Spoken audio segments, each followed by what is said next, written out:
Quem é você nesta grande orquestra da vida? Vivemos em um cenário de transformações, onde a multiplicidade é a palavra de ordem. E quanto mais opções podemos escolher, mais importante é saber como decidir. Viver em uma universidade é uma experiência única e queremos que seja grandiosa.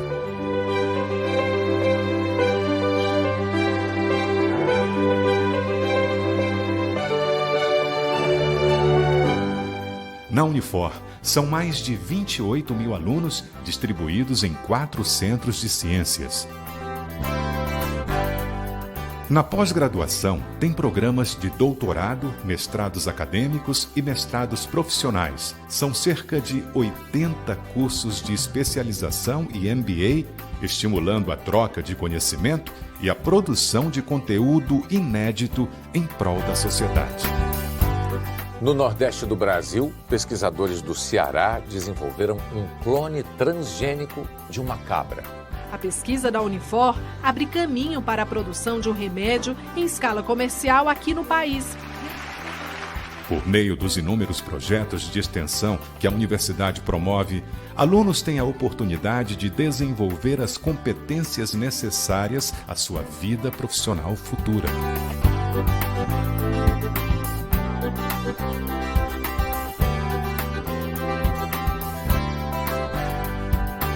Se uma estrutura assim é importante, mais ainda são as pessoas que dão vida a ela, como os 1.250 professores da Unifor, dos quais cerca de 90% são mestres e doutores.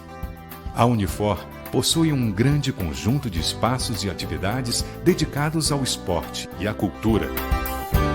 A trajetória de excelência começou em 1973, com o visionário Edson Queiroz, que ficou à frente da Universidade de Fortaleza até 1982. Seu sucessor e filho, Ayrton Queiroz, assumiu e esteve à frente como chanceler até 2017. A partir de então, Edson Queiroz Neto sucedeu como novo chanceler. E a Fundação Edson Queiroz passou a ter como presidente a senhora Lenise Queiroz Rocha e como vice-presidente Manuela Queiroz Bacelar.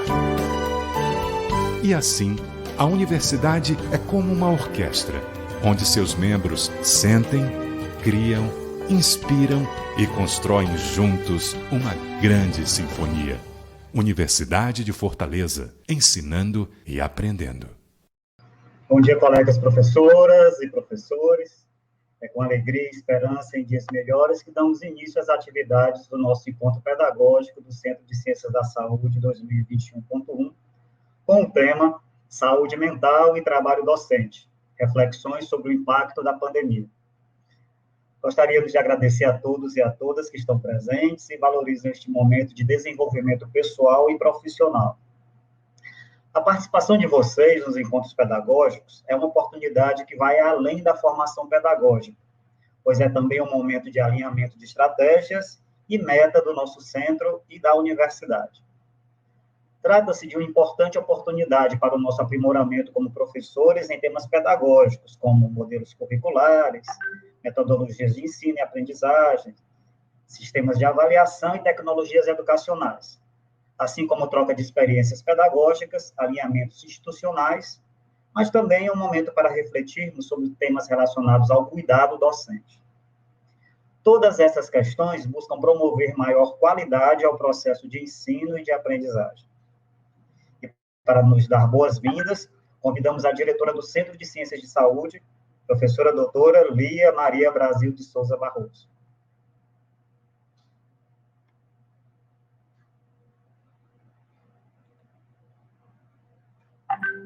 Bom dia a todos. Esse nosso momento pedagógico que o Centro preparou para vocês, tão carinhosamente com o apoio da assessoria pedagógica. Você está sem som?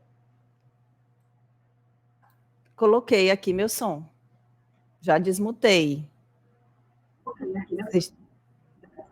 Pronto? Okay. Estão me ouvindo agora? Ok, então... Retomando, né? Bom dia, né? Isso faz parte também desse nosso momento, né? Desse nosso momento que nós vivenciamos aí digital, né? Então, retomando aqui, gente, para dar as boas-vindas a vocês, a esse nosso momento pedagógico, né? Que foi carinhosamente pensado, né? Foi essa temática, né? Que o professor Charleston colocou, ele foi trazido por vocês, professores, né? Nas nossas reuniões de concentro, foi bastante discutido e é muito pertinente a esse momento que nós vivenciamos hoje. Saúde mental e trabalho docente. Nós que escolhemos a profissão de ser, nós escolhemos ser profissionais da saúde, né, de cuidar do outro, e dentro dessa nossa escolha, também redirecionamos para onde? Para ser docentes. Então, nós precisamos também valorizar e realmente entender um pouco como é que é esse misto, né, saúde e educação, e também nos cuidar. Termos esse cuidado conosco também é primordial. E aí o centro traz essa palavra para vocês, essa preparação, porque o encontro pedagógico, como foi bem colocado, é um momento de cuidar de cada um, de ressignificar algumas crenças que nós temos no nosso dia a dia, da nossa sala de aula e na nossa vida pessoal também, diante desse momento tão conturbado que nós estamos vivendo.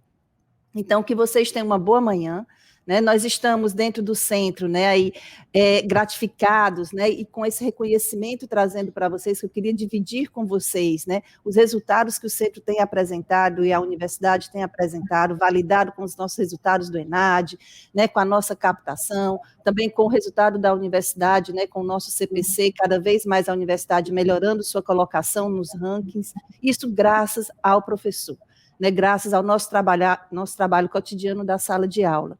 Então, assim, que vocês possam aproveitar, né? Eu não queria deixar de dividir isso com vocês, mas que vocês aproveitem esse momento, né? A Alessandra é uma pessoa muito iluminada, que vai trazer e vai ressignificar muitas coisas no nosso dia de hoje, tá bom? Bom encontro para vocês e uma boa manhã. Obrigado, professora Lia, tenha um bom dia. Bom dia. A assessoria pedagógica responsável por organizar o evento procura variar as temáticas e formatos dos encontros pedagógicos. Neste ano, diante do cenário qual estamos vivendo e dos imensuráveis impactos da Covid-19 na educação, procuramos investir em outra dimensão pedagógica, o cuidar. Como disse o padre Domingos em um encontro pedagógico promovido pelo nosso centro, o melhor presente que podemos dar ao outro é estar bem. Como estar bem diante de tantas mudanças abruptas e necessidades de reconstruções? O processo de ensino e aprendizagem mudou da noite para o dia.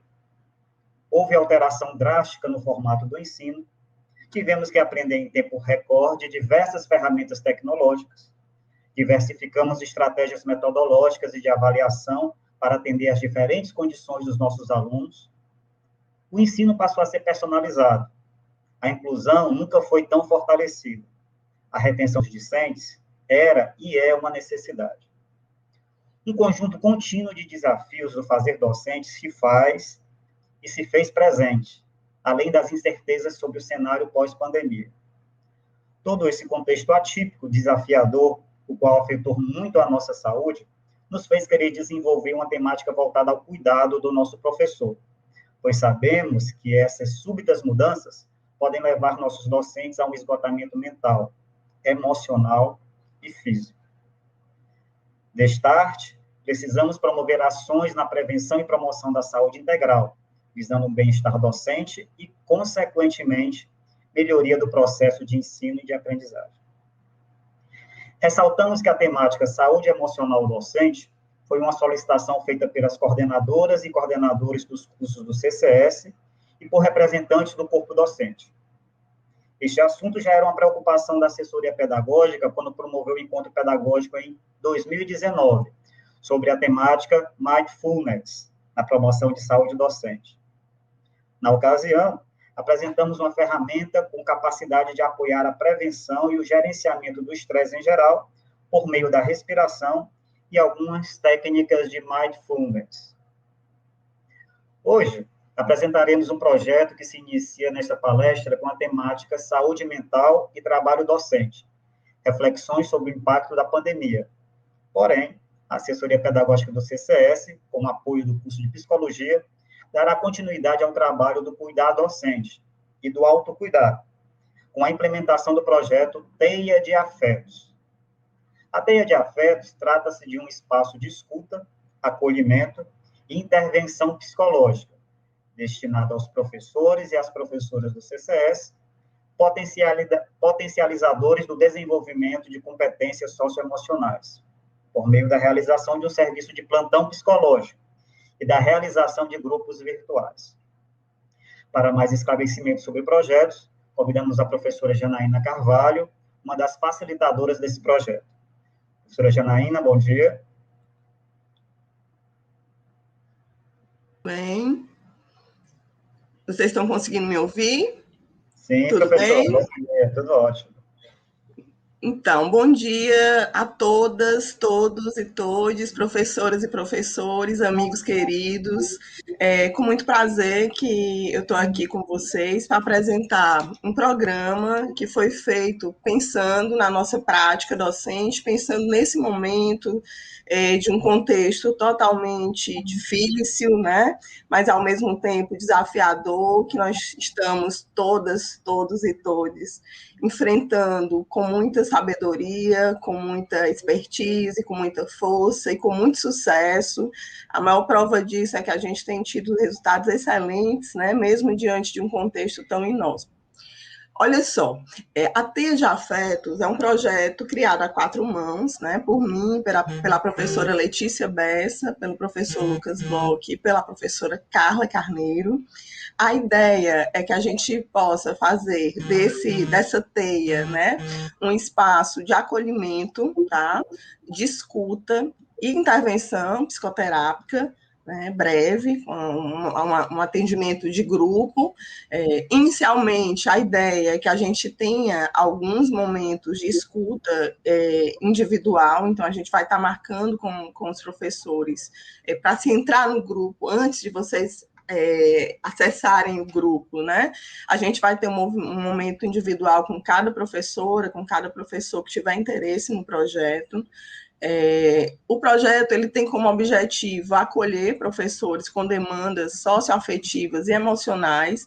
A ideia é a gente trabalhar exatamente essas competências socioemocionais para o docente, escutar de forma qualificada os atravessamentos da pandemia no fazer docente e nos demais campos da vida do educador, intervir em situações de crise e realizar encaminhamentos quando a gente percebe que há essa necessidade e dialogar sobre as formas de enfrentamento para lidar com esse momento, né, com esse cenário de crise Covid. O projeto, como eu estava falando para vocês, ele vai acontecer, né, em 2 tempos. Um tempo inicial, nós vamos ter um momento, até 30 minutos de conversa, de diálogo, de acolhimento com o professor individualmente, com a professora individualmente. Logo após, a gente encaminha esse professor a um grupo de escuta, né? O grupo de escuta ele vai ser composto por 16 professores, né, do CCS. Então, a gente vai trabalhar para todos os cursos e também trabalhando com grupos. Esses grupos eles acontecerão de forma virtual. Então, a gente vai trabalhar na plataforma Meet, a gente vai acolher vocês pela plataforma Meet, e o interessante desses grupos é que vão ser grupos bem vivenciais, são grupos de escuta, né? Nós vamos ter 2 grupos acontecendo, tá? Cada grupo vão ter 16 professores sendo acolhidos. Esses grupos eles vão ter em 2 horas de duração, cada grupo. E quais são os benefícios, né, de participar de um projeto como esse? Ter acesso a uma escuta qualificada diante de um contexto de crise, sendo promotora de saúde mental, desenvolver autossuporte e competência socioemocional, reconhecer e aprender sobre si mesmo a partir do encontro com as diferenças, ampliar um olhar compreensivo sobre si mesmo a partir sobre si mesmo e consigo, expandir repertório de estratégias diante de situações de crise, experimentar um funcionamento mais congruente com os próprios sentimentos e de maior aceitação consigo, e fortalecer, né, os vínculos entre pares e o sentimento de pertença com o coletivo, fortalecer a nossa coletividade. Os facilitadores que vão estar, né, nesse grupo, facilitando os grupos, né, vai ser eu, Janaína Carvalho, que sou doutoranda em psicologia pela Universidade de El Salvador, também tenho mestrado em psicologia pela Universidade de Fortaleza, tenho formação em psicodrama, trabalho com grupos hoje, com grupos de mulheres, com grupos de psicólogos, estudantes de psicologia, também na clínica psicológica, tenho especialização, né, em psicopedagogia. Hoje faço parte do grupo gestor do curso de psicologia também. Tenho especialização em gestão de pessoas e sou docente coordenadora, né, de ênfase em processos educativos e sociais na psicologia. A Carla Carneiro, que é mestre em psicologia pela Universidade de Fortaleza, com pesquisa sobre experiência vivida em psicoterapia de grupo, fez formação em psicoterapia e psicopatologia humanista fenomenológica e em orientação profissional e de carreira, e atualmente trabalha com psicoterapia individual e de grupo. Facilitou vários grupos de escuta, clínica virtual, né, nesse período de pandemia do Covid-19. É docente do curso de psicologia da Universidade de Fortaleza. Letícia Bessa, que é mestre em psicologia pela Universidade Federal do Ceará, especialista em psicopedagogia clínica e institucional pela Universidade Estadual do Ceará e em psicologia escolar e educacional pelo CFP. Fez formação em orientação profissional e de carreira e em psicodrama. Coordenou por 5 anos o setor PTA e já facilitou cursos destinados às e aos docentes do CCS. É docente do curso de psicologia da Unifor e gestora da disciplina Práticas Integrativas 3, 4, 5 e 7 do curso de psicologia. O professor Lucas Box é mestre em psicologia pela Universidade de Fortaleza, doutor em psicologia pela Universidade de Paris e atualmente pós-graduando em psicologia pela Unifor. Fez formação em psicoterapia e psicopatologia humanista fenomenológica, atualmente trabalha com psicoterapia individual e de grupo e facilitou vários grupos de escuta clínica virtual no período de pandemia do Covid-19. É docente do curso de psicologia da Unifor. Então, é com muita alegria que a gente apresenta a vocês o projeto Teias de Afeto. Espero que vocês aproveitem a oportunidade. Em breve vocês vão estar recebendo um link, que vai ser o convite, né, e informações para a participação do projeto. Pessoal, desejo um excelente encontro, que a gente saia daqui melhor do que entramos. Um beijo em cada um de vocês. Beijo recebido, professora. Muito obrigado pelo carinho, pela atenção e pela seriedade que vocês vêm levando esse projeto para colaborar na nossa saúde aqui no CCS. Esperamos que os professores, em relação à temática específica abordada neste encontro, possam refletir, discutir e externar seus pensamentos e emoções, assim como implementar ações de cuidado em relação à sua saúde mental, emocional e física. Para proferir a palestra Saúde Mental e Trabalho Docente, reflexões sobre o impacto da pandemia, convidamos a professora doutora Alessandra Silva Xavier. A professora Alessandra possui graduação em Psicologia pela Universidade Federal do Ceará, desde 1984, mestrado em Educação pela Universidade Federal do Ceará, em 2001, e doutorado em Psicologia Clínica e Psicobiologia pela Universidade de Santiago de Compostela, Espanha, em 2017. Atualmente é professora da Universidade Estadual do Ceará, do curso de Psicologia, com experiência na área de Psicologia Clínica, Psicanálise, Psicologia do Desenvolvimento e Aprendizagem, discute a questão da subjetividade e saúde mental a partir da articulação entre psicanálise, subjetividade e cultura. Os seus temas de interesse e pesquisa são adolescência, prevenção de suicídio, clínica psicanalítica, subjetividade e sofrimento psíquico, sexualidade, psicanálise e literatura. Com vocês, a professora doutora Alessandra Silva Xavier. Seja bem-vinda, professora. Muitíssimo obrigada, professor Chaves. Quero agradecer muitíssimo a acolhida, quero agradecer o convite, professora Darcy, professora Lia, parabenizar pelo projeto, professora Janaína. Quero agradecer a generosa e calorosa recepção, que estava um pouco acompanhando pelo chat, de amigos queridos, e dizer que é uma honra e uma grande alegria a gente poder estar junto para poder parar, pensar e trocar algumas ideias, né? Essa é uma das questões fundamentais, quando a gente... Esses três temas, eles estão profundamente articulados.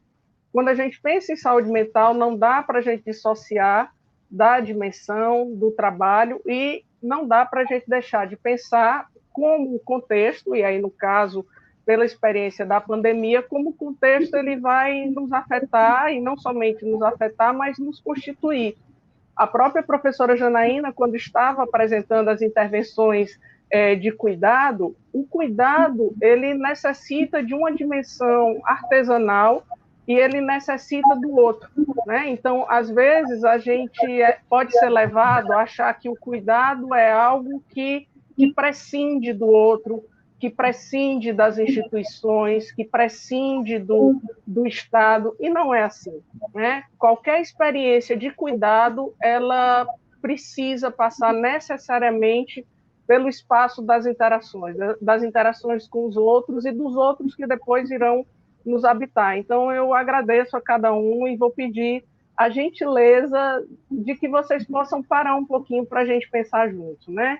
Essa parada que hoje é uma das grandes dificuldades para a nossa saúde mental. Nós que vivemos hiperestimulados, nós que vivemos chamados a ter que dar conta de uma infinidade de ações, temos muita dificuldade em poder ficarmos um pouco mais concentrados conosco, e não conosco numa experiência egoísta ou numa experiência meramente individual, mas podemos ficar atentos ao que nos acontece, né? Duas experiências são avassaladoras para a nossa saúde mental. Uma é a experiência da violência e outra, né, está relacionado com a diversidade de estímulos que nos demandam a sensação de que não temos os recursos necessários para podermos dar conta do que nos acontece. Quando a gente fala de saúde mental, a gente está falando de um processo de construção de como é que um sujeito se constitui, né? Quando a gente fala de saúde mental, a gente está falando de uma coisa muito ampla. Às vezes, quando a gente fala de saúde mental, a gente pode ter a ilusão de que a gente está falando de um processo individual e de uma questão de adoecimento, né, pontual, de um transtorno. Mas quando a gente está falando de saúde mental, a gente está falando de como é que um sujeito constrói as possibilidades dele lidar com a vida. Como é que um sujeito se constitui na sua capacidade de integrar as suas tensões, de lidar com a realidade, de colocar seus limites, de perceber o que lhe faz mal, de realizar os seus amores, né? O próprio Freud coloca que a saúde está relacionada com a capacidade de trabalhar e com a capacidade de amar. Como é que a gente aprende a integrar os impulsos amorosos e os impulsos destrutivos que nos habitam? Como é que a gente aprende a se comunicar? Como é que a gente faz uso dos inúmeros recursos psicológicos que precisamos desenvolver, de atenção, de memória, de inteligência, de criatividade? Como é que a gente pede ajuda? Como é que a gente comunica as nossas emoções? Como é que a gente interpreta o que acontece conosco? Então, veja, quando a gente fala de saúde mental, a gente está abrindo um amplo horizonte para pensarmos como é que esse sujeito se faz e se constitui no mundo. Então, eu vou transitar por essas três categorias, né? De como é esse mundo e esse sujeito que se constitui no mundo, que aspectos desse mundo num contexto de pandemia e que aspectos do trabalho docente no meio de uma pandemia nos afetam. Porque isso vai ter uma relação direta. Como é que a gente vai poder acolher o que vivemos? Como é que a gente vai rejeitar determinadas experiências? Como é que a gente vai ter vergonha de determinadas coisas? Como é que a gente vai lidar com o desconhecido que nos habita? Como é que a gente vai fazer exigências sobre nós? Como vamos nos sentir culpados? Como iremos projetar no outro? E todas essas questões, elas vão atravessar os nossos saberes e as nossas práticas. Quem é do curso de fisioterapia, não dá para a gente pensar num corpo, não dá para a gente pensar num movimento desconectado de uma história de vida, desconectado desse sujeito no mundo. Não dá para eu pensar numa atividade de cuidado diante de um processo de adoecimento, diante de uns processos preventivos, se eu entender que o sofrimento ou a saúde, eles dizem de uma história, eles dizem das ambivalências, eles dizem dos desejos, eles dizem das conexões desse sujeito sobre o mundo. Não dá para eu pensar, do ponto de vista da fonoaudiologia, que o que fala o sujeito tem a ver com a sua história, com o que ele consegue ou não comunicar, ou com o que ele silencia. Quando dói no corpo, a gente precisa entender o que é que dói, além daquela dor que se manifesta numa musculatura, que se manifesta num determinado órgão, que se manifesta num determinado lugar. Qual é a relação que a gente tem, do ponto de vista da nutrição, por exemplo, com os alimentos? O que é que a gente coloca para dentro da gente? Do que é que a gente se sente alimentado? Como a gente se posiciona, muitas vezes, de uma forma voraz com os outros, com os objetos? Como a gente recusa, às vezes, ser alimentado pelo que é bom? Então, quando a gente pensa esse sujeito de uma forma integral, que tem um corpo, que tem afetos, que tem história, que tem uma emoção, que vive no mundo, não dá para a gente pensar que a dinâmica desse mundo e o que acontece nesse mundo não irá afetar essa produção desse sujeito. A gente precisa entender que nós, né, diante de todas as espécies, somos os que nascemos num estado de maior desamparo. Nascemos num estado de desamparo absurdo. E esse desamparo, ele deixará marcas dentro da gente e precisaremos do outro, de um outro que chegue, de um outro que nos veja, de um outro que nos acolha, de um outro que nos compreenda, de um outro que nos materne, de um outro que nos proteja. E essas necessidades, elas estarão presentes ao longo de toda a vida. Nenhum ser humano, em nenhum processo, em nenhum momento da sua vida, irá prescindir de cuidados, irá prescindir de proteção. Só que, veja o contexto que a gente vive, né? Esse contexto que, antes da pandemia, nós já tínhamos, por exemplo, no Brasil, 33 milhões de pessoas sofrendo de burnout, de problemas de estafa mental e física causada por dificuldades relacionadas aos processos de trabalho. No mundo, antes da pandemia, já tínhamos 1 bilhão de pessoas com transtornos mentais. No Brasil, já tínhamos mais de 12 milhões de pessoas com depressão. Ao longo da trajetória dos últimos 30, dos últimos 40 anos, né, dos últimos 20, pelo menos, o que é que nós temos observado em termos do contexto? Estamos mais cansados, estamos mais solitários, estamos mais adoecidos, e o pior, muitas vezes achamos que isso é somente culpa nossa, e aí é a pior situação. Vivemos uma mudança coletiva do contexto dos últimos anos que tem uma relação muito grande com a diminuição dos projetos coletivos, com o avançar de modelos neoliberais, de projetos necropolíticos que definem, né, quais categorias, que tipo de população deverão ser alvos de cuidado e de proteção. E não dá para a gente pensar que um sujeito e a subjetividade ela se constitui do nada. A subjetividade ela se constitui no tempo e no espaço. Então, vamos pensar um pouco sobre como é essa dinâmica do tempo e do espaço que habitamos, né? Então, temos aumento de violência, aumento de desigualdades sociais, mudanças de mentalidades, esse projeto de globalização, o avanço da internet, temos o efeito, né, nas mudanças climáticas, temos mudanças das questões ecológicas, temos uma série de paradoxos que temos que lidar diante das inúmeras desigualdades sociais. Temos, ao mesmo tempo, um drone sobrevoando Marte e, ao mesmo tempo, temos pessoas morrendo de fome. Essas questões, elas vão também trazer mudanças no campo do trabalho e no campo das mentalidades de um sujeito contemporaneamente dentro dinâmicas de tempo e de espaço de um sujeito que tem que estar condenado à felicidade, né? O sujeito contemporâneo, ele é meio que obrigado a ter que estar feliz, né? A ser bem-sucedido, a ter sucesso profissional, e isso vai engendrar uma série de efeitos sobre a subjetividade, principalmente na esfera do narcisismo. Ou seja, todas essas questões, elas vão ter diversos efeitos sobre a forma como nós vamos nos ver.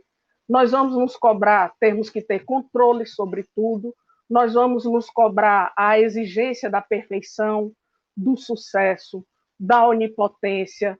Isso vai impactar uma imensa dificuldade em lidar com a diferença, em lidar com a alteridade, nos processos de empatia. E um dos mais graves que vai afetar a nossa saúde mental é a diminuição dos recursos simbólicos, né? O que é isso? Todos nós, faz parte da experiência humana, temos que lidar com tristeza, com medo, com angústia, com desespero, com dúvidas. Não existe experiência humana sem sofrimento. Mas na hora que a gente tem a diminuição da possibilidade de encontrar saídas criativas para isso, quando a gente tem um empobrecimento do nosso mundo interno, das nossas experiências de cuidado, das nossas experiências de pensar sobre o terrível que nos acontece, dos nossos registros de proteção, da possibilidade de oferecer alternativas para esse lugar da dor, para esse lugar de angústia, quando a gente tem menos recursos internos para elaborar as perdas, para elaborar o medo, nós ficamos socialmente mais vulneráveis e mais frágeis. E isso se torna uma armadilha potente para a gente ficar refém da falsa ideia de que existem alternativas fáceis e simples para o complexo da existência, né? Que a gente pode adquirir soluções mágicas por R$ 1,99, aí a gente entra na ilusão do consumo, a gente entra na ilusão da onipotência do capital, que passa a ser alimentado exatamente por esse confronto com o nosso desamparo e com a nossa humanidade. Então, quando eu acho que é impossível, eu não posso ser triste, eu tenho que estar o tempo todo feliz, eu não posso falhar, eu não posso errar, eu não posso ser imperfeito, as coisas não podem sair do meu controle. Você, ao mesmo tempo, tem um contexto que cria esse sujeito e que cria o próprio sofrimento desse sujeito e que lança esse sujeito em achar que o que ele sofre é uma produção única e exclusiva dele e que não está relacionada com essas expectativas, essas idealizações que ele incorpora sobre si, achando que para poder ser amado, para poder ser visto, para poder ser respeitado, tem que atender a essas ilusões e que tem que atender a essas expectativas. Então, esse sujeito, ele se cobra que ele não pode sofrer, porque se ele sofrer é fracasso, é besteira, é porque é fraco. É um sujeito que se cobra uma onipotência, é um sujeito que se cobra uma perfeição, e o meio acadêmico, infelizmente, muitas vezes é um solo fértil para reforçar esse espaço de onipotência e esse espaço de narcisismo. E a gente, ao mesmo tempo, se depara com o sofrimento porque vê que não dá conta. Vê que um imenso currículo Lattes não vai nos proteger da solidão, da perda, do desamparo, do medo. E a gente se vê lançado a ter que construir outras estratégias que serão as estratégias que fazem parte da nossa humanidade, que nos ajudarão a lidar com os dias difíceis. As estratégias dos vínculos, as estratégias da capacidade de uma elaboração de pensamento complexo, criativo, a estratégia dos afetos, a estratégia da arte. Então, a gente vê a necessidade de podermos abraçar a nossa humanidade, de abraçar a nossa humanidade para sermos capazes de sustentar as tensões saudáveis dos encontros, das divergências, das palavras, dos afetos. Nunca se fez tão necessário a gente pensar e remontar as nossas origens as nossas origens indígenas para entender que precisamos de uma aldeia para sustentar a nossa vida, né? E com quem fazemos aldeia? Com quem fazemos família? Muitas vezes a vivência em disputas de poder, diante das quais nós fazemos parte sem nem nos darmos conta, engendram mecanismos extremamente adoecedores e violentos, porque não existe disputa de poder que não seja violenta. E perdemos uma habilidade muito refinada, que foi a capacidade de destinarmos ao erotismo e à sexualidade a possibilidade de articular a nossa criatividade, a nossa agressividade, e muitas vezes esse lugar da agressividade ele se torna possível de ser expresso apenas na dimensão da violência. E quando esse lugar de não dar conta das exigências que são feitas, de não dar conta das demandas e de se cobrar para ter que dar conta dessas demandas, elas passam a implementar sujeitos raivosos, magoados, que muitas vezes passamos a lançar isso a crédito para o outro pagar, e o outro passa a ser visto como inimigo, porque passa a ser uma projeção das dores que nós não podemos lidar com elas, porque viramos estranhos dentro de nós mesmos, né? Não aquele estranho familiar que o Freud fala, mas um estranho num sujeito de um eu que não se tornou ele próprio, como diria o Kierkegaard, né? O Kierkegaard diz que o eu que não se torna ele próprio permanece, saiba ou não, desesperado. E esse processo de se tornar, de habitar a si próprio, é um processo que leva toda a vida. É um lugar que leva tempo.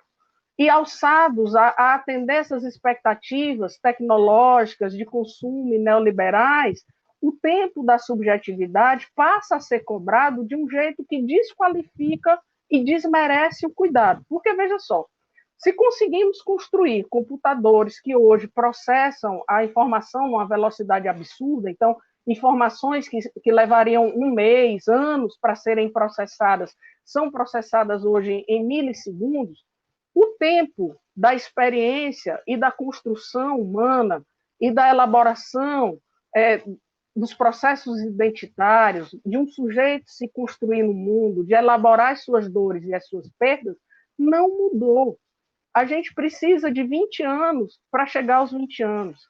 A gente precisa de 15 anos para levar nossos 15 anos. E quanto tempo a gente vai precisar para elaborar as nossas dores, para elaborar as nossas perdas, para construirmos uma forma de pensar, para podermos integrar o mundo que nos habita, uma vida inteira. E quando somos obrigados a acelerar esse tempo, isso não acontece sem a gente fazer torções que vão cobrar um tempo muito caro. Então, veja só, muitos de vocês estão, ao mesmo tempo, me ouvindo, cuidando de atividade doméstica, respondendo mensagem de WhatsApp, olhando uma coisa em casa, esperando um pedido. Esse sujeito da contemporaneidade, ele é um sujeito que fica refém de um tempo ditado pelo outro.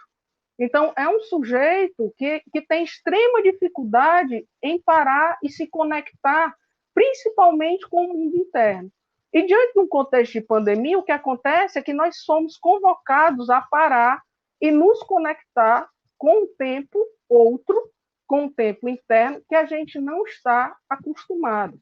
E com um tempo que começa a ecoar vozes e começa a ecoar cobranças, histórias e questionamentos que muitas vezes passamos o tempo todo correndo para fugir deles. Então, muitas vezes, corremos desesperadamente para fugir dos questionamentos com os quais a pandemia fez espelho. Corríamos de evitar pensar nas desigualdades sociais, corríamos de parar para pensar no sentido do nosso trabalho, corríamos para parar de pensar se as escolhas que estamos fazendo na nossa vida faziam sentido ou não, corríamos para não termos que nos responsabilizar ou parar para pensar sobre os nossos desejos, corríamos para não termos que lidar com as nossas ambivalências, para não termos que pensar nas nossas perdas, para não termos que pensar nos nossos lutos, para não termos que pensar nos nossos objetos de amor. E muitas vezes nos desconectamos da nossa experiência, experiência trazida no sentido como fala o Walter Benjamin, né? Diz que o sujeito hoje é um sujeito de vivências. A gente está ali, mas a gente não está. Então, a dificuldade da gente de poder estar onde a gente está, se apropriar da nossa história, se apropriar da nossa palavra, se apropriar das nossas emoções, se apropriar das nossas reflexões, pensar sobre o que a gente vê. Que pessoa é essa que está com você? Quais são as suas questões? Quais são as cicatrizes que lhe habitam? Quais são as marcas da sua existência? Quais são as marcas que estão no seu corpo? Quais são as marcas que estão na sua história? E como é que você honra a sua história? Quantas vezes a gente quer disfarçar a nossa história? A gente quer encobrir uma cicatriz de um parto, a gente quer encobrir uma cicatriz de uma violência, e a gente fica nesse movimento não de elaborar as nossas dores, mas de silenciar, de negar, de barganhar com elas, e isso faz com que a gente não possa se apropriar do nosso vivido. E quando a gente não se apropria do nosso vivido, ele não desaparece. Ele, às vezes, retorna, e retorna de uma forma que nós não temos controle, daí o nosso desespero, daí a nossa ansiedade, porque, embora sejamos confrontados o tempo todo, que temos que ter planos, projetos, controle, temos que ter controle sobre isso, quando algo retorna da nossa história e da nossa vivência, que diz que não foi cuidado, que não foi elaborado, que nós não temos controle, e nós não podemos ter controle, muitas vezes, sobre o que nos atravessa da nossa história e do que nós sentimos, muitas vezes ficamos profundamente assustados e, muito frequentemente, podemos nos ver desamparados e solitários. E nisso, o trabalho emocional é algo extremamente refinado, porque o trabalho emocional, ele não é em série. A dimensão do cuidado, ela é artesanal, ela não é... Os seres humanos não se constituem em linha de produção. Cada ser humano tem um processo de construção única e pessoal, e isso não pode ser descartado. Mas a gente vive fazendo isso, a gente vive querendo se comparar com o outro, a gente vive se cobrando para estar dentro de um determinado padrão, e a gente sofre quando não se adequa a um padrão. Só que o padrão, ele existe, e esse padrão, ele, em sua grande maioria, vai ser fonte de sofrimento, porque ele vai dizer como se tivesse uma única possibilidade de existência, de felicidade e de bem-estar. E, geralmente, esse padrão é um padrão hétero, é um padrão de um corpo branco, é um padrão de um corpo magro, é um padrão que exclui uma população indígena, é um padrão que exclui uma população com os critérios raciais, é um critério que exclui a diversidade, que exclui a possibilidade da gente de lidar com a alteridade. E diante dessas exclusões, a gente vai sofrendo. E esse sofrimento, ele vai atravessar todos os processos de saúde. Vai atravessar porque a gente começa a ficar em dúvida. Eu vou ser amado? Eu sou amado do jeito que eu sou? Eu não vou poder ter o que eu quero, mas o que eu quero realmente é o que eu quero, ou eu tenho querido o que os outros querem que eu queira e não de verdade aquilo que eu quero? Eu fico com medo da violência do poder, e do poder enquanto diversas dimensões, do poder das relações simbólicas, do poder das violências institucionais, da violência física, mas da violência, muitas vezes, no campo dos assédios, no campo do desamparo, no campo da negligência. Eu fico com medo de perder quem eu amo, e eu fico com medo de perder a minha própria existência. E muitas vezes a gente diz assim, Mas essas questões, elas são questões do campo de humanas. Só que não existe nenhum conhecimento que possa prescindir das reflexões sobre o humano. As reflexões sobre o humano, elas estão presentes na nossa vida toda. E cada vez que a gente tenta fugir disso, anestesiar, negar, ou construir uma espécie de bloqueio em relação a isso não fica elaborado. Não. Pelo contrário, a gente vai ficando mais refém dessas questões. Então, esse sujeito contemporâneo, ele muitas vezes é mais incentivado a negar o que dói, a anestesiar o que dói, a silenciar sobre o que dói, do que a expor isso. Mas não expor enquanto performance ou espetáculo, né? A expor diante de uma possibilidade de cuidado e de uma possibilidade de elaboração. Porque aquilo que é afeto, mas que não passou pela possibilidade da gente fazer uma mediação pela palavra, pelo pensamento, vira uma coisa modorrenta, sem contorno dentro da gente e que a qualquer momento dispara. Dispara ou contra a gente ou dispara contra os outros. Que coisas são essas? As nossas dores, as nossas raivas, o nosso orgulho, a nossa exigência, as marcas da violência sobre a gente, os silêncios das coisas não confrontadas, não questionadas, a nossa subserviência diante daquilo que vai nos doer, que vai fazer limites à nossa existência, que vai causar dores. Essas coisas que não podem ser pensadas, os nossos medos, as nossas perdas, o difícil da nossa história, aquilo que não pode ser acolhido dentro da gente, não desaparece. Muitas vezes é reativado por uma situação que pode parecer até besta, né? Pode parecer até banal, e aquilo ali vai provocar um quadro de extremo sofrimento. Então, quando a gente vai pensar no trabalho docente, é imprescindível no campo da saúde a gente pensar na existência de uma interdisciplinaridade epistemológica. Não dá para eu pensar a saúde sem o corpo, sem os padrões alimentares, sem a relação desse sujeito com o mundo, sem as experiências de cuidado, sem entender como eu processo os afetos, como eu narro a minha experiência, como eu me conecto com o outro.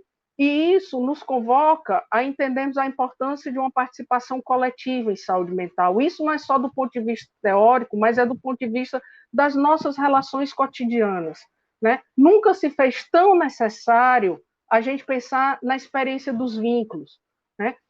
Embrutecimento tem relação com risco de suicídio, solidão, dores emocionais avassaladoras, desesperança, dificuldades dos processos de luto que não foram elaborados, idealizações internalizadas que se tornam verdadeiras armadilhas e carrascos internos de processos de culpa e de sofrimento que se arrastam por anos.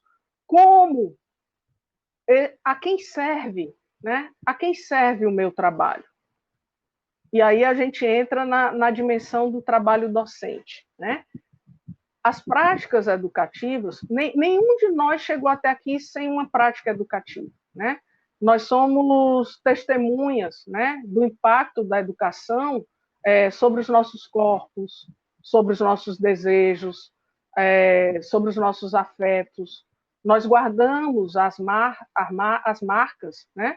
As marcas do que vivemos nos processos educativos, daquilo que nos inspiram, daquilo que faz parte da nossa existência. E a universidade, ela precisa manter viva essa capacidade humana de pensar sobre o simples e o complexo, de ampliar o pensamento. Uma aula é um espaço de experiência, não é simplesmente uma coisa, linha de série, né? Não é uma coisa esteira de produção. Uma aula é um encontro de mundos, é um processo de experiências para a gente fazer reflexões sobre a nossa humanidade, sobre o nosso contexto. Nós temos uma contribuição imensa a dar com as injustiças, com os processos de adoecimento, nós temos uma responsabilidade ética com a vida das famílias de mais de 300 mil pessoas. Nós precisamos entender como a vida é frágil e como os cuidados eles vão necessitar de ações contínuas, né? As crises que nós estamos vivendo, elas nos colocam diante de situações limites. A pandemia nos colocou diante da precariedade, diante da fragilidade da nossa vida, diante da percepção de que temos muito a construir para podermos nos sentir protegidos e que essa proteção ela pode ser muito frágil. A pandemia, diante das perdas que nós vivenciamos, ela faz com que a gente pense que precisamos reconstruir nossos sistemas de valores. Essa ideia de que vamos sobreviver sozinhos, do self-made man, começa a ruir.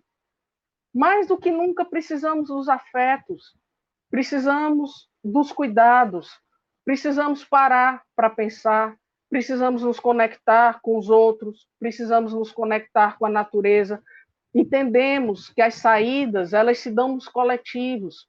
Precisamos entender a importância da diversidade, do diálogo, da compreensão. Nunca é essa palavra universidade que deve ser espaço onde a gente possa integrar diferenças, diferentes saberes, ampliação da capacidade de pensar, ajuda para a gente poder entender o nosso lugar no mundo, para enfrentar a nossa humanidade com toda a sua potência, com todos os nossos limites, com todas as nossas dores, e entender que não é isso que vai nos tornar frágeis, que vai nos tornar incompetentes, mas, pelo contrário, aí é onde está a nossa força. A nossa força ela está na nossa humanidade. Vou cuidar aqui, que eu sei que tem um tempo, né? Então, algumas reflexões para a gente pensar acerca do trabalho docente. Muitas vezes o trabalho docente ele pode ser uma grande armadilha para o nosso narcisismo. Ele pode ser uma grande armadilha para a gente achar que o conhecimento ele vai nos proteger das questões emocionais, de que a gente vai poder desenvolver um trabalho acadêmico solitário, de que a gente não vai precisar dos nossos pares, de que o ambiente de trabalho ele não vai ter um impacto na nossa vida.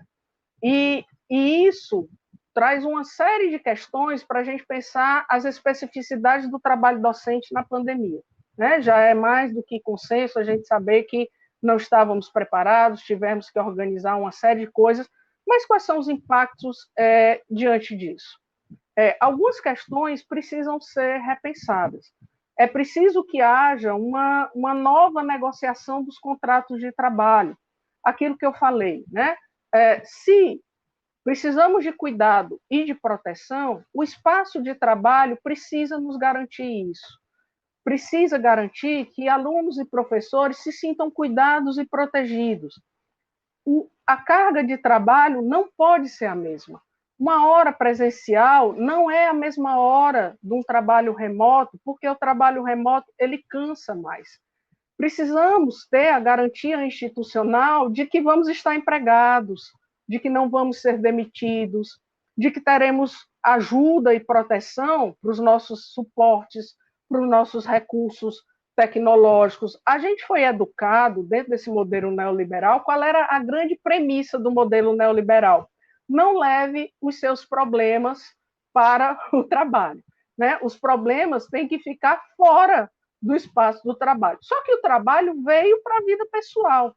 E como é que a gente vai administrar? Não tem como hoje a gente deixar as nossas questões fora do ambiente de trabalho, porque o trabalho veio para a nossa casa, né? O trabalho invadiu o ambiente doméstico. Então, como é que a gente precisa ter uma garantia da proteção dos espaços institucionais onde trabalhamos, de que seremos protegidos, de que teremos apoio para as questões de informática, que teremos apoio para nos sentirmos seguros, que estaremos né, mantidos nos nossos trabalhos, que não teremos diminuição salarial, de que teremos o equipamento necessário, de que nos sentimos pertencentes. Então, a rede do colegiado é extremamente importante. Muitas vezes existem colegiados que são sustentados pela disputa, pela competição, que repetem no meio acadêmico esse mesmo modelo da lógica competitiva e predatória, esse lugar de ameaça, esse lugar de disputa de poder.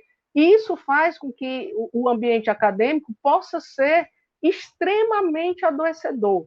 Precisamos pensar nas nossas parcerias entre alunos e professores, entre professores e professores. A gestão acadêmica precisa valorizar o ofício docente. Precisamos dar conta do narcisismo do ambiente acadêmico, porque esse é o contrário de práticas que valorizam a saúde mental, que são as práticas colaborativas. A competitividade, ela faz com que a gente se coloque num lugar de isolamento, de ameaça e de violência. As práticas colaborativas, elas precisam ser empoderadas e serem sustentadas com diversidade de disciplina, de projetos interdisciplinares. É importante a gente pensar que muitas vezes o pensar é cansativo, que vamos ficar mais lentos, que não conseguiremos produzir no mesmo ritmo, e que isso não é absurdo, que isso não é feio, que não tem nada de errado não conseguir atender as expectativas que a gente tinha antes, ou as expectativas que são feitas agora.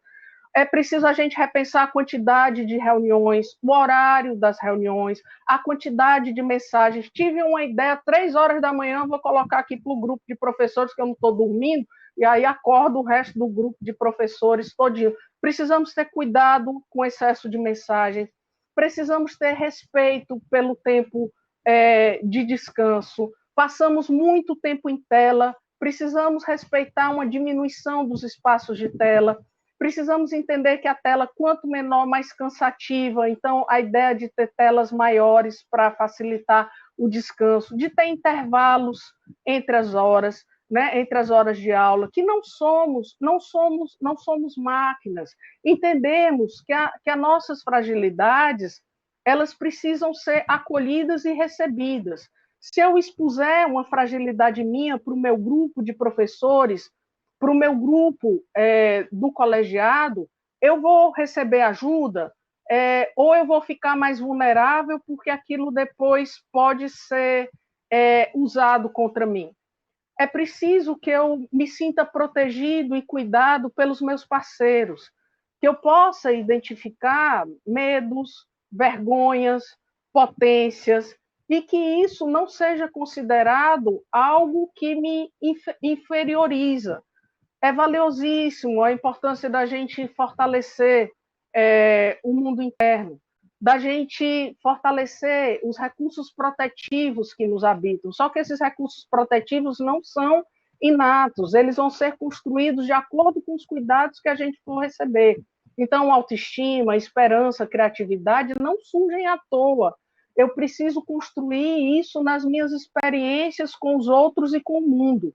Então, eu preciso reconhecer os meus limites. Dar aula pela manhã é mais difícil, dar aula à tarde é mais complicado, dar aula à noite me cansa mais, e é preciso que isso seja acolhido enquanto a compreensão de que o ofício acadêmico ele é um ofício humano, interativo, e que necessita de trocas de saberes, de afetos, que tem conexão com o processo sociohistórico e que isso não pode ser desconsiderado. Eu estou vendo aqui o tempinho, né? Estou atenta a isso. Então, é preciso eu ter esse trabalho que ele considere que eu vou estar num ambiente protetivo, que eu vou ter participação dos alunos, a parceria com os alunos é fundamental, eu preciso negociar isso com os meus alunos. Uma presença de tela solitária, sem o intercâmbio dos alunos, é muito solitária, é muito triste. A gente pode combinar com os alunos, se eles também estão cansados de muito tempo de tela, a gente negocia. O pessoal 10 ligam o monitor na primeira aula, os outros 10 ligam na segunda, os outros 10 ligam na terceira, precisamos reconhecer os limites daquilo que é possível para a gente e poder dizer não, sem a guilhotina de achar que se eu disser não, eu vou ser considerado alguém incompetente ou um fracassado. Precisamos reconhecer os limites. Se a gente não conseguir reconhecer os nossos limites, a nossa própria proposta pedagógica ela vai fracassar, porque a gente vai construir profissionais que vão achar que tem que manter essa lógica da onipotência, do narcisismo, e isso vai ser o contrário da saúde.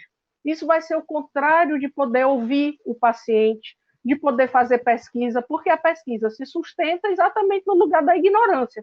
Se eu souber tudo, se eu reconhecer tudo, eu vou fazer pesquisa para quê? Né? Então, o espaço narcísico ele deveria ser o oposto do espaço acadêmico, porque o espaço da ciência é preciso ser sustentado pelo espaço da dúvida, pelo espaço da investigação, pelo espaço da ignorância, pelo espaço da partilha entre os pares. E se não houvesse isso, a gente não publicava para trocar entre os pares, a gente não ia para congresso para poder apresentar o que a gente estuda, pesquisa e ouvir o outro, ver o outro, conversar com o outro, dialogar com o outro, ver o que o outro pensa, estimular o outro para um processo de autonomia, para um processo de crescimento psíquico, para um processo de poder confrontar as suas ideias, para a gente poder articular aquilo que eu falava antes. Como é que a gente ajuda os nossos alunos e os nossos colegas a articular a agressividade tão necessária para o pensar com a produção da pesquisa, com a produção do conhecimento, porque muitas vezes a agressividade ela não fica conectada com o pensar, ela sai em forma de beligerância, de destrutividade, de inveja, de ataques aos outros. O tempo de reunião precisa ser diferente, o tempo precisa ser menor. Né? A força do colegiado é algo extremamente necessário para esses processos da gente cuidar da saúde mental. Precisamos nos conectar menos, né, nas redes sociais e nos conectar mais com os vínculos afetivos que são importantes para a nossa história, que realmente fazem sentido para a nossa história, que ajudam a que nós possamos nos conectar com quem nós somos. Muitas vezes ficamos hiperconectados com processos que são praticamente de fachada e extremamente desconectados com o que nos habita, com a nossa existência. Então, precisamos inverter esse processo, de estarmos conectados, mais conectados com a nossa rede de apoio social, com vínculos afetivos que têm constância e continuidade, porque essa é uma dimensão valiosa para o cuidado. Não é possível a gente ter cuidado sem constância e sem continuidade. Então, quando a gente fala de saúde mental, a gente está falando de práticas, de ações que precisam ter uma sustentação no tempo. Eu tenho que cuidar do meu corpo todo dia. Eu tenho que cuidar dos meus pensamentos, do que eu consumo enquanto ideia, enquanto leitura do mundo, enquanto contexto cultural, da forma do que eu alimento, do que vai compor a minha forma de pensar do mundo. Eu tenho que ficar atento a isso todo dia. Eu tenho que cuidar do meu sono todo dia. Eu tenho que cuidar das minhas trocas emocionais todo dia. Eu tenho que ficar atento a como eu sou cruel, beligerante, indiferente, como eu sou arrogante, ou como eu sou cuidadoso, atento, compreensivo, amoroso, como eu perdoo aos outros, como eu perdoo a mim, como eu faço pactos sociais. A minha rede social ela é só dos iguais, ou eu tenho redes sociais de afetos e de amizades com pessoas diferentes de mim? Eu convivo só no meu núcleo epistemológico, daquele meu campo de disciplinas, ou eu consigo fazer diálogos interdisciplinares? Eu escuto o que traz alguém da medicina veterinária, eu escuto o que traz alguém da nutrição, eu escuto o que traz alguém da enfermagem, eu escuto o que traz alguém da psicologia, eu escuto o que traz o meu colega da fono, ou eu me cerco numa bolha ilusória, achando que eu tenho toda a compreensão do mundo e que eu me esgoto em mim mesmo enquanto unidade pensante e vivente. E isso é o que nos fragiliza, né? Isso é o que nos torna ainda mais sem recursos para lidar com o que nos atravessa. Então, quando a gente tem uma pandemia que aciona a fragilidade do nosso corpo, o medo de perder quem amamos, as dúvidas em relação ao que fazemos, as dúvidas em relação às questões financeiras, as dúvidas em relação a se sentir cuidado ou protegido, as saídas que nós temos, elas se fazem no coletivo, elas se fazem no cuidado, elas se fazem na parceria, elas se fazem no olhar atento ao outro. E quando isso se dá no espaço de trabalho, não há como a gente pensar na saúde docente do professor e dos alunos sem a proteção da instituição. Sem a proteção da instituição na qualidade desse cuidado e dessa proteção dos vínculos de trabalho, da estrutura de trabalho, da escuta das demandas das pessoas, porque é uma coisa muito básica dos processos de sofrimento. É a gente ser capaz de perguntar onde dói, o que dói e como eu posso te ajudar. Se a gente parar só no diagnóstico, sem a possibilidade de construirmos estratégias coletivas de auxílio diante do sofrimento, a gente corre o risco de cair naquele princípio de que o que dói e do jeito que dói é problema seu e você se vire para resolver. E se nós mantivermos essa compreensão, não só doerá mais dentro da gente, né, como essa dor ela se amplia de forma a impactar uma maior indiferença e um maior número de mortes, né? Porque a morte ela começa no abandono, a morte ela começa na invisibilidade, a morte ela começa no silêncio. Então, eu estou finalizando para a gente abrir aqui para as perguntas, e eu queria só chamar a atenção de vocês para umas coisas. Que saídas nós temos para os dias difíceis, né?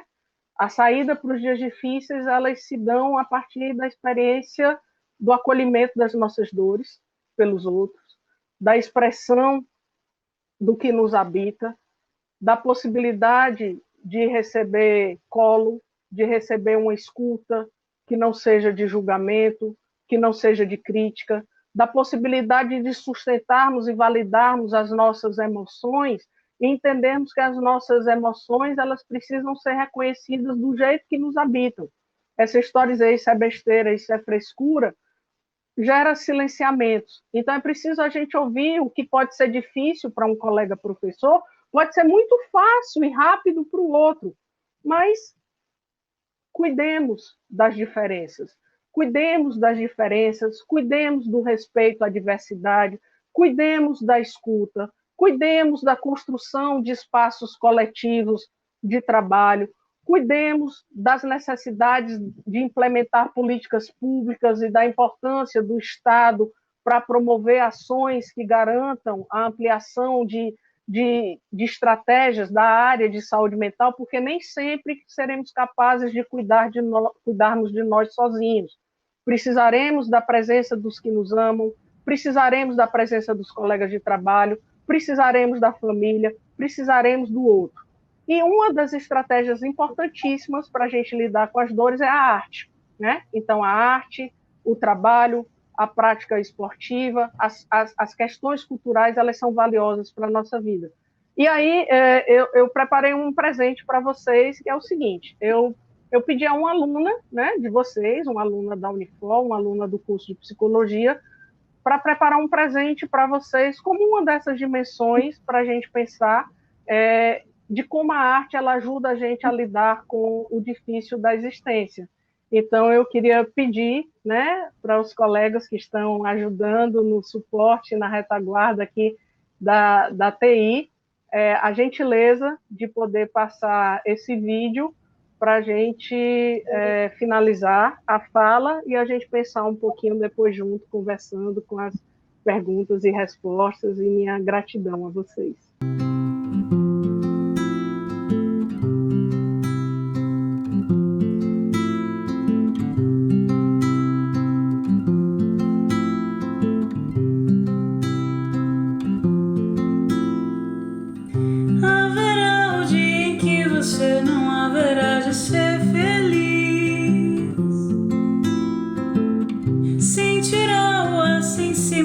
sem desejar como antes sempre quis.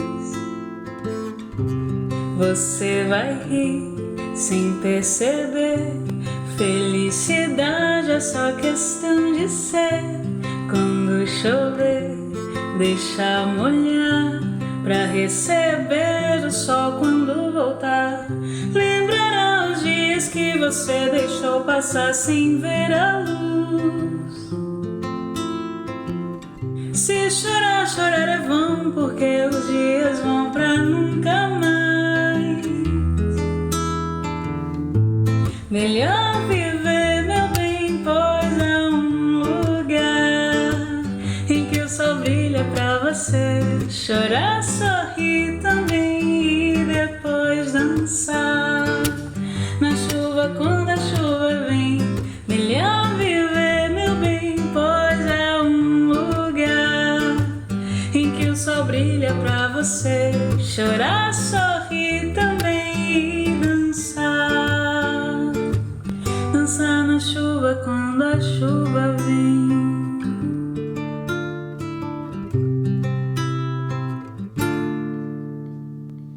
Tem vezes que as coisas pesam mais do que a gente acha que pode aguentar. Nessa hora fique firme, pois tudo isso logo vai passar. Você vai rir sem perceber. Felicidade é só questão de ser. Quando chover, deixa molhar, pra receber o sol quando voltar. Melhor viver, meu bem, pois há um lugar em que o sol brilha pra você. Chorar, sorrir também e depois dançar. Na chuva, quando a chuva vem, melhor viver, meu bem, pois há um lugar em que o sol brilha pra você. Chorar, sorrir também e dançar. Dançar na chuva quando a chuva vem. Dançar na chuva quando a chuva vem. Dançar na chuva quando a chuva. Dançar na chuva quando a chuva vem.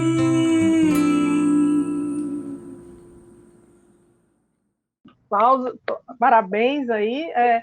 Esse vídeo, para vocês terem ideia, é a própria sintetização, síntese do que eu estava falando aqui, porque se não fosse um trabalho colaborativo, participativo, manda o link, manda para lá, o pessoal da TI, né, reinventa, dá um jeito, é assim que a gente vai encontrando saídas para os problemas da vida, né? E como a aprendizagem, ela precisa conectar isso.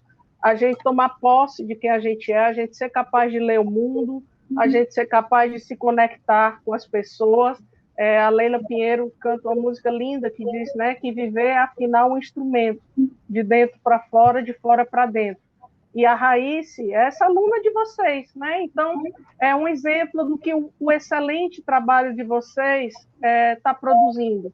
E algo que é extremamente valioso para a saúde mental da gente é a gente descobrir que o trabalho da gente tem um sentido para a gente, mas que também tem um sentido e um impacto social transformando o mundo, né? Isso nos abastece de alegria.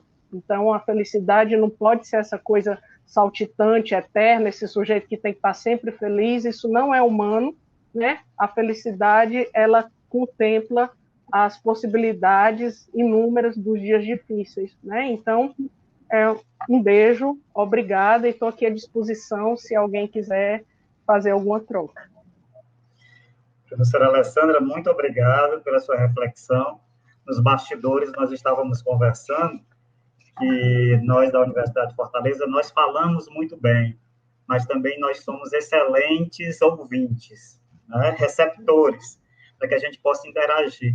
A verdadeira comunicação é aquela em que a gente escuta e se transforma, não é isso? E a sua fala foi muito providencial, inúmeros elogios, depois a senhora pode verificar.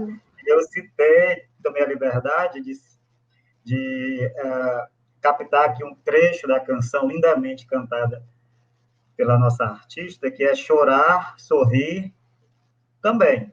E depois dançar quando a chuva vem, ou seja, se oportunizar. E eu penso que as perguntas que virão agora é nesse sentido, né? O que nós devemos fazer para nos oportunizarmos para isso. Temos a primeira pergunta, professora Alessandra, da professora Ana Matos, que ela pergunta: quais estratégias individuais e coletivas podemos buscar para nos protegermos desse momento? Perfeito, muitíssimo obrigada, professora, e obrigada, professor Chaves, pela sua tão inteligente e gentil intervenção. As estratégias individuais, elas envolvem a gente ter um cuidado com o nosso espaço íntimo. Então, todos nós precisamos, é o que eu chamo assim, construir pequenas ilhas durante o dia. A gente precisa ter pausas durante o dia de cuidado da gente. A gente precisa, essa história de deixar a férias durante um ano, e mais do que nunca isso se torna impossível. Então, durante o dia, nós temos que ter diversas pausas e momentos durante o dia onde a gente possa fazer coisas de cuidado com a gente, nem que seja mínimo. Tomar um banho mais demorado, um banho de água quente, fazer um escaldapé, colocar uma compressa, uma massagem, fazer um tempinho de yoga, escutar uma música que você gosta, assistir um pedaço de uma série, pedir uma comida que lhe faz bem, ligar para alguém para conversar besteira, ler um livro que é fora do seu contexto acadêmico, um livro de literatura, um livro de poesia. A gente precisa ter quebras durante o cotidiano que não sejam trabalho, porque por mais que a gente ame o trabalho cansa, então a gente precisa de coisas onde a gente não seja pressionado, onde a gente não tenha metas a cumprir, onde a gente não tenha obrigação, né? Igual aquela história do Fernando Pessoa, que prazer ter um livro para ler e não fazer. Então a gente precisa ter situações durante o dia onde a gente faça pequenas suspensões, né, dos momentos difíceis, mas que sejam suspensões saudáveis, né? Como esses pequenos exemplos, dar um pequeno cochilo, escutar uma coisa legal, ver um vídeo interessante, bater um papo com um amigo. Os cuidados individuais envolvem os cuidados com o corpo, o cuidado com o sono é muito importante, isso de ficar no celular antes de dormir é terrível, a gente precisa ter uma preparação para o sono, né? De preferência sem televisão dentro do quarto, né? Cuidar para esse momento de relaxar para dormir, porque o sono é um momento fundamental para a gente recarregar e fazer uma higiene mental. Cuidado com excesso de notícias, principalmente notícias terríveis o tempo todo, aquilo potencializa os pensamentos destrutivos e as questões de ansiedade. Cuidado com o tipo de relação que você tem estabelecido, se são relacionamentos tóxicos, se são relacionamentos destrutivos, se são... É claro que as pessoas não vão estar felizes e contentes o tempo todo, né? Mas qual é o tipo de relacionamento, como é que você mantém as suas relações afetivas e emocionais nesse período de pandemia? Que tipo de cuidados você tem tido com o seu corpo? Que tipo de alimentação você tem consumido? Que tipo de exercício? Que tipo de falas você tem dirigido ao seu corpo? Que tipo de pessoas você tem permitido que se aproxime de você? O que você tem oferecido enquanto cultura? O que você tem se oferecido para aprender? Que coisas novas, que coisas interessantes você tem se lançado, mas você tem se lançado porque atende a um desejo seu de criar, de pensar, de se expressar no mundo, e não necessariamente de aprender algo para poder colocar um diploma atualizando o Lattes, mas dessa conexão de respeito íntimo, de valorização pessoal, de cuidado consigo. Do ponto de vista coletivo, esse fortalecimento dos vínculos, esse fortalecimento dos processos de trabalho de forma colaborativa, essa possibilidade de negociar e de ser aceito para desenvolver estratégias de trabalho onde o trabalho realmente contribua com a emancipação humana e com a saúde mental, e não o trabalho como forma de assédio, como forma de violência, como forma de sofrimento. Pedir ajuda às pessoas.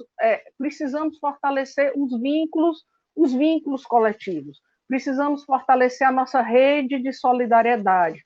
Precisamos diminuir as ações de violência e potencializar as ações de cuidado nas nossas parcerias íntimas, nos nossos vínculos com família, fortalecer os vínculos familiares, principalmente com a família extensa, fortalecer o vínculo com os amigos, fortalecer as parcerias interinstitucionais, porque trazem um vigor, uma leveza e uma alegria para o nosso trabalho. De repente, planejar uma aula com um colega de outra instituição, com um colega de outro curso, para um pensamento diferente sobre uma questão. Então, um colega da nutrição vai discutir questões alimentares, chama um colega da fisioterapia para dizer como, às vezes, diante de uma cirurgia bariátrica, você precisa ter um cuidado com fortalecimento muscular, chama um colega da psicologia para pensar os aspectos emocionais e afetivos relacionados com o alimento, porque aí a gente se fortalece. Quando a gente se vê sozinho,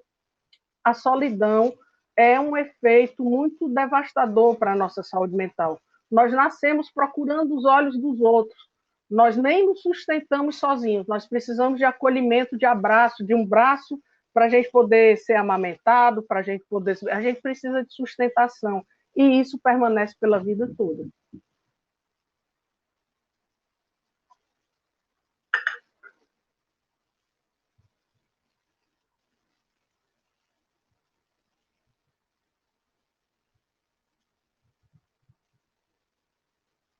E só uma coisinha, enquanto, né, não aparecem mais perguntas, assim, a gente não precisa ter vergonha da nossa vida, né? A nossa vida faz parte atualmente, então a gente não precisa ter vergonha de ter filho, cachorro, calopsita, porque isso faz parte da nossa existência, não é a vida que está invadindo o trabalho, é o trabalho que invadiu a vida. Então, às vezes as coisas não vão dar certo, a internet vai cair, o celular vai despencar, a aula não vai passar. E isso, né, a gente também precisa ensinar para os nossos alunos. A pandemia é um ensino também de questões éticas, de respeito, de relação com os limites, que fazem parte da nossa existência. Professora, temos outra pergunta aqui. O autoconhecimento é fundamental para a nossa cura, mas é um caminho que exige coragem por ser doloroso. Como, nesse momento de fragilidade, conseguiremos iniciar esse processo? A pergunta da professora Diana Ribeiro. Muitíssimo obrigada, professora Diana. Na verdade, esse caminho de autoconhecimento, ele é um processo da vida toda, né? A pandemia, eu costumo dizer que a pandemia ela fez espelho, ela às vezes trouxe a necessidade da gente se conectar com esse mundo interno, que muitas vezes, pela correria, pela dinâmica dos dias, pelo excesso do externo, às vezes a gente não se conectava. Então, as questões que vieram com a pandemia, seja do estresse crônico, seja da fadiga pandêmica, elas muitas vezes potencializaram questões que já existiam, né? Questões que já faziam parte da nossa vida e que às vezes a gente não lançava um olhar sobre elas. E é muito valioso, professor, a gente entender que esse autoconhecimento, ele não tem como a gente... Obviamente, a gente tem insights sobre a nossa vida, a gente percebe coisas, mas esse processo ele passa por uma relação com o outro, porque existem pontos que a gente não consegue enxergar só. Existem questões inconscientes que a gente não consegue identificar nem perceber sozinho. Existem mecanismos de defesa que a gente usa e que muitas vezes são mecanismos de defesa para nos proteger de determinadas emoções e que a gente não vai perceber isso de uma forma consciente nem racional. A gente vai até negar se alguém disser que a gente faz isso, que a gente racionaliza, que a gente nega, que a gente projeta coisas nossas sobre os outros. Tudo isso para defender, às vezes, uma imagem de um ego muito bonitinho e muito arrumadinho, que às vezes a gente quer defender e que não é. Então, por isso que a ajuda profissional ela é importante, porque a ajuda profissional fornece esse amparo e esse aconchego para te ajudar a ver coisas que você não via, mas com um cuidado profissional para ajudar que essas coisas que você veja, elas possam ser cuidadas, elaboradas e colocadas num lugar dentro de você que vão ser possíveis de você viver com elas e que não vão ficar como um lugar de ameaça, como um lugar de rancor, como um lugar de culpa ou como um lugar de ódio. E sem falar que todo processo de mudança, ele traz impactos, ele às vezes é difícil, ele nos confronta com mudanças que a gente vai precisar fazer e que muitas vezes são dolorosas mesmo, né? Às vezes processos de mudança doem, mas não é porque são dolorosos que significam que serão eternos e que serão insuportáveis. Muitas vezes são processos dolorosos necessários para a gente poder chegar num bem-estar. Como, por exemplo, às vezes você, para se separar de um relacionamento abusivo, é doloroso, é difícil, é complicado. Para você comunicar um caso de assédio, de violência sexual, é extremamente doloroso, mas é o que permite você poder ficar em paz com o seu autorrespeito, de ter outras relações mais honestas, mais valiosas na sua vida. Não sei se respondi. Foi bem claro, professor. Obrigado. A professora Carla pergunta: muitos alunos partilham realidades difíceis conosco. É importante acolher, mas como fazer isso de forma saudável para eles e para nós? Muito obrigada, professor Charleston, e muito obrigada pela pergunta extremamente importante. Primeiro, a gente tem que, enquanto professor, reconhecer nossos limites. Nem sempre a gente vai estar em um dia possível da gente acolher uma questão emocional de um aluno.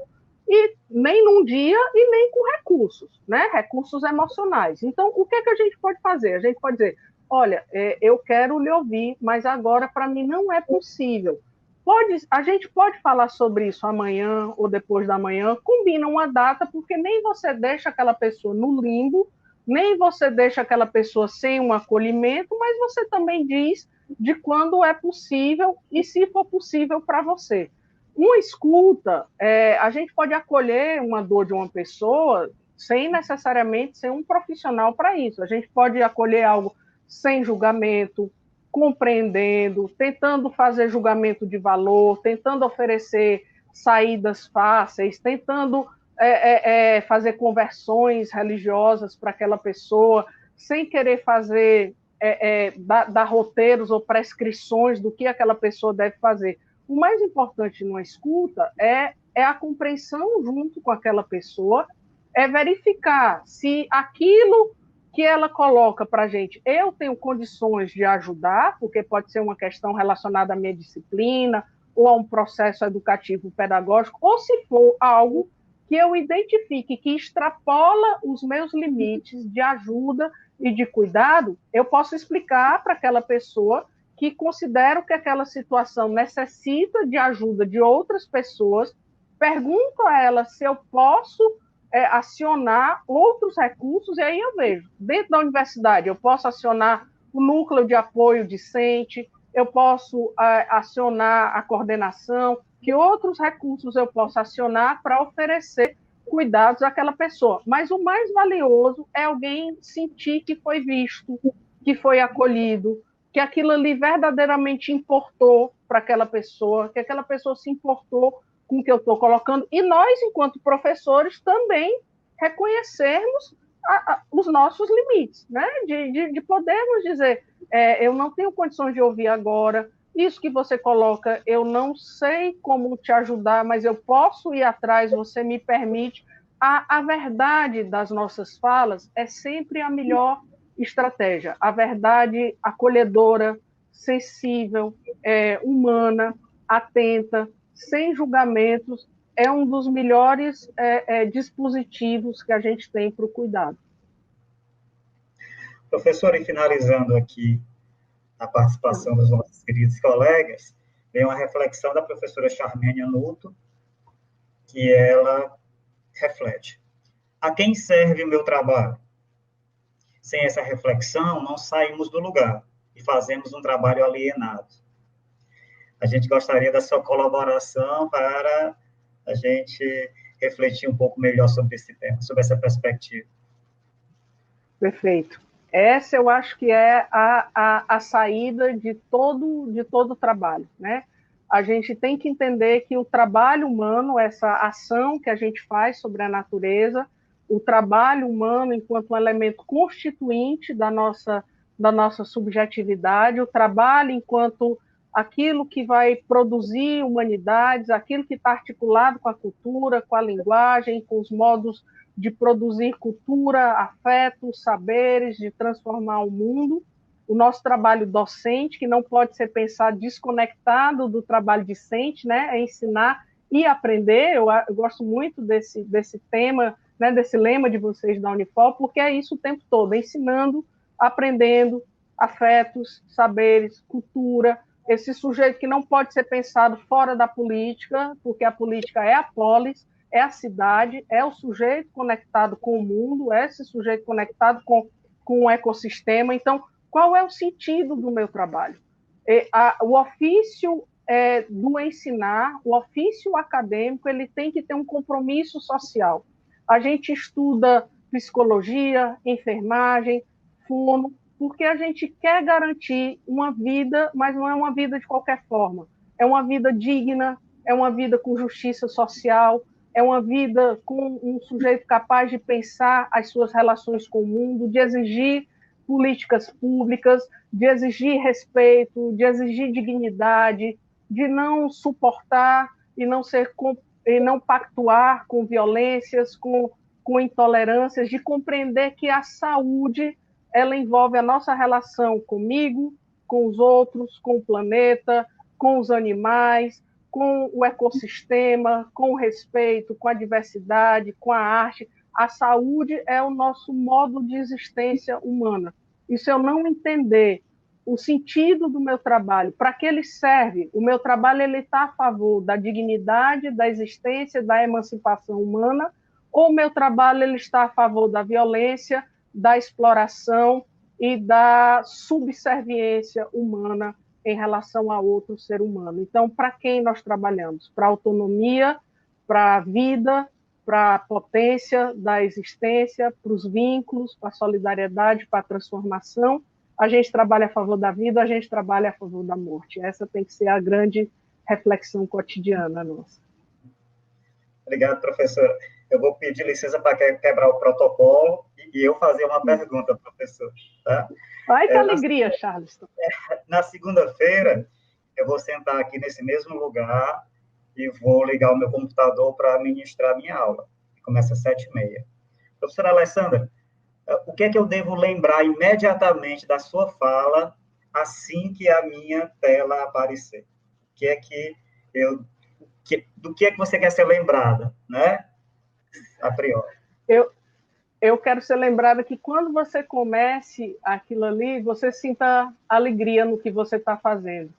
Que você olhe e que você possa experimentar que coisa boa eu ser professor e eu estar fazendo isso e eu me tornar eterno nesses momentos em que eu vou trocar com os meus alunos e que contribuição linda eu posso dar para a vida deles, para que um dia, se eu for ser atendido por esses alunos, ou se eu encontrá-los em algum lugar, eu tenha muito orgulho e que eles possam vir me agradecer por aquela experiência, que naquele dia, o que eles ampliaram, o olhar deles, sobre o mundo, e como aquela experiência daquela aula, num contexto de pandemia, ela foi significativa para a minha existência. Então, que você se sinta feliz por ser quem você é, por ter ocupado o lugar que você ocupa, pelo papel valioso que você tem na humanidade, dando as suas aulas, fazendo o seu ofício,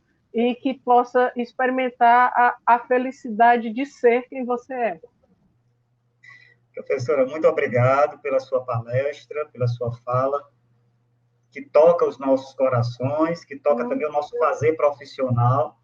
A assessoria pedagógica do Centro de Ciências da Saúde agradece a sua presença e a presença de todos aqui, a equipe técnica que fez com que esse evento participasse, toda a assessoria pedagógica.